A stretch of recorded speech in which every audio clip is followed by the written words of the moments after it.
சரக்கு ரயிலுக்கு முன்னுரிமை தருவதால் பயணிகள் ரயில் தாமதமாக வருவதாக குற்றச்சாட்டை முன்வைத்து பயணிகள் ரயில் தண்டவாளத்தில் இறங்கி போராட்டத்தில் ஈடுபட்டனர். திருமால்பூர் சென்னை கடற்கரை இடையே செங்கல்பட்டு வழியாக பயணிகள் ரயில் மற்றும் சரக்கு ரயில் சென்று வருகிறது. இந்த ரயிலில் நாள்தோறும் பல்லாயிரக்கணக்கான மக்கள் பயணித்து வருகின்றனர்.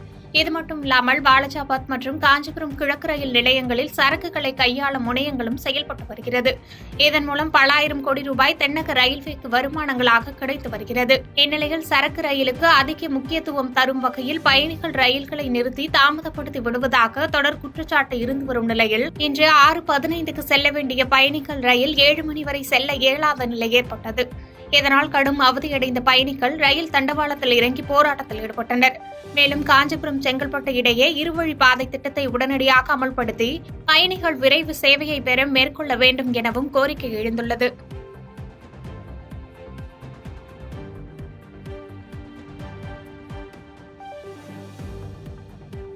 பாதகம் செய்பவரை கண்டால் நாம் பயங்கொள்ளலாகாது பாப்பா, மோதி மிதித்து விடு பாப்பா, அவர் முகத்தில் உமிழ்ந்து விடு பாப்பா.